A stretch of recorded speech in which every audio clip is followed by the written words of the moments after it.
Boa tarde, Petri. Boa tarde ao pessoal da Deriva e ao Vitor.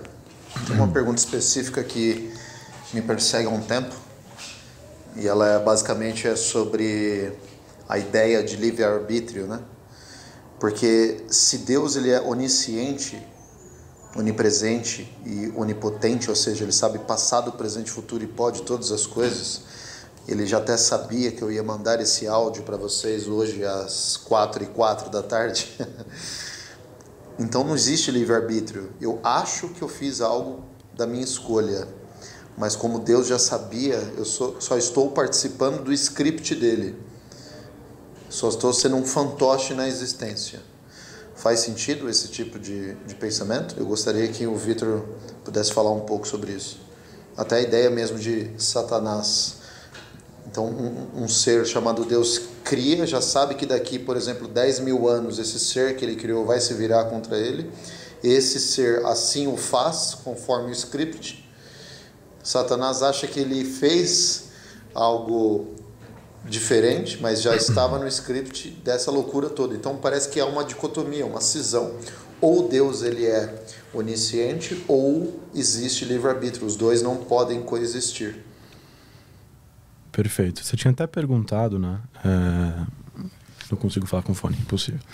Você tinha até perguntado antes, né, em relação a argumentos ateístas que eu tinha objetado naquele meu vídeo, né, aqueles vídeos que eu fazia, e esse era um deles, né? Então, assim, a ideia dessa dicotomia que existiria entre ser onisciente e existir o livre-arbítrio. Isso é uma falsa dicotomia completa, né? Se você for perceber, não é muito difícil você perceber a incompatibilidade, porque a questão aí não Veja, Deus não está te dando um script do que você vai fazer. O fato de Deus saber o que vai acontecer não significa que ele determinou o que vai acontecer. Entende? Então você tem uma confusão ali entre ter consciência do que acontecerá e determinar o que acontecerá. É uma confusão desse tipo. Entende? Então a gente pode tentar entender Deus, né? Deus, a gente diz que ele é incompreensível, né? Na lógica, a gente não trabalha com o que é inconcebível. O que é inconcebível, a gente não pode aceitar. Por exemplo, um quadrado redondo. Ele é inconcebível. Deus não é inconcebível, ele é incompreensível. Então a gente não consegue compreender ele perfeitamente. Não porque ele tem uma contradição, mas porque ele tem coisas que transcendem a nossa inteligência, a nossa capacidade. Isso é razoável dentro da lógica, é possível.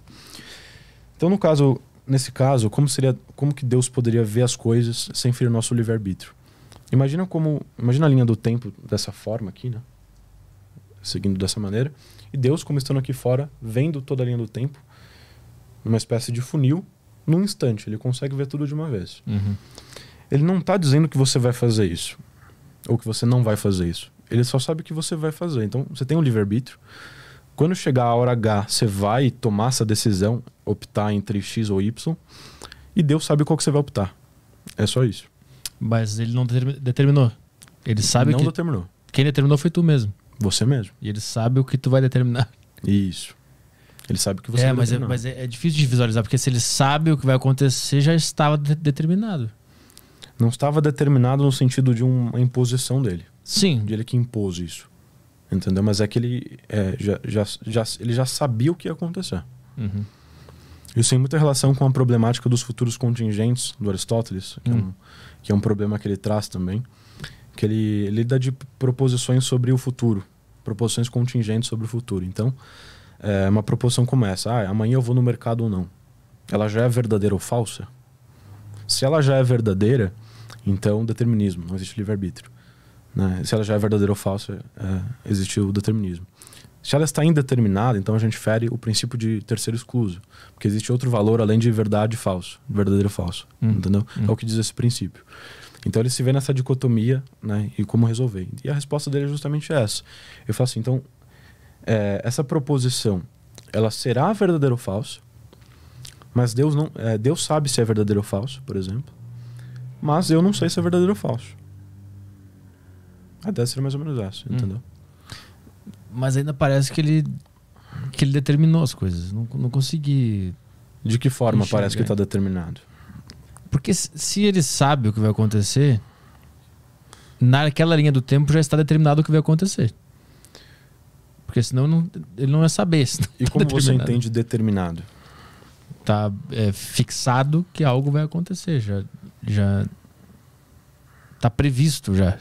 Vai acontecer aquela Nesse coisa. sentido de estar previsto, perfeito. Sim. Então, tá Não quer dizer previsto. que ele determinou. Só que você entende que esse previsto não contradiz o livre-arbítrio. Entende? Putz, eu não entendo essa. Porque, assim, a gente está diante de uma ambiguidade do termo determinismo. Do termo determinar. A gente vai ter o determinar no sentido de Deus vai impor. Não, esse cara vai morrer atropelado. Uhum. E o determinar no sentido esse que você falou, né? Dele prever o que vai acontecer, ele já sabe o que vai acontecer. Algo que tá fixo no futuro, Sim. entendeu? Esse tipo de coisa, esse tipo de determinismo, nesse sentido, segundo sentido, ele não contradiz o livre-arbítrio. Porque ainda é o cara tomando a decisão. Entende? Sim. Mas se naquela linha do tempo está previsto que o cara vai morrer atropelado e Deus criou tudo que existe, foi ele que criou aquele atropelamento. Ele já sabia que ia acontecer. Ele sabia que ia acontecer. Mas não foi ele que criou o atropelamento. Mas ele criou tudo. A gente concorda com isso? Uhum. Ele criou o atropelamento, ele me criou, ele criou tudo. Tudo que está acontecendo agora, ele que criou. Mas deixa eu te explicar numa rede de causalidade. Por exemplo, Deus te criou. Sim. Se você matar uma pessoa, Deus que matou essa pessoa? Sim. Não, de forma nenhuma. Porque se ele te... veja, numa linha de causalidade irresistível, digamos assim. Então você tem... Essa causa implica nesse efeito, e esse efeito implica nessa...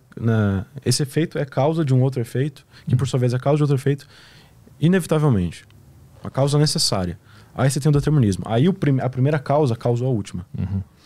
No caso de um sujeito causou um efeito, que esse efeito mesmo, ele é autônomo em relação aos efeitos que ele vai produzir, não é essa causa que está causando.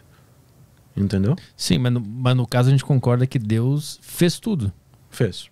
Ele fez o carro que atropelou. Mas foi ele que atropelou? Não foi. Mas ele me fez atropelar porque... Não. Ele fez você. Ele fez você. Você existir... Então ele só não fez as coisas que acontecem. Algumas coisas não. Entendi. Você existir é a condição necessária para que o atropelamento aconteça. Ele criou o que é uma condição necessária para que isso aconteça. Agora, ele não causou o atropelamento. Uhum. Mas ao mesmo tempo ele sabia que aquele atropelamento ia acontecer. Sim. Puta, eu não consigo visualizar. Pra mim, ele criou também o atropelamento. Ele fez... Se ele criou tudo e ele viu essa linha do tempo que ele criou, e nessa linha do tempo que ele criou, eu atropelava alguém, ele criou eu atropelando alguém também. Então, como cuidado, ele não criou a linha do tempo. Não? Ele criou o tempo. Tá. Ele criou as pessoas. Ele criou pessoas autônomas, não porque ele criou a pedra, criou o animal, que são coisas sem livre-arbítrio, e criou as pessoas que têm livre-arbítrio. E aí ele consegue ver o que essas pessoas vão fazer. Ele consegue prever.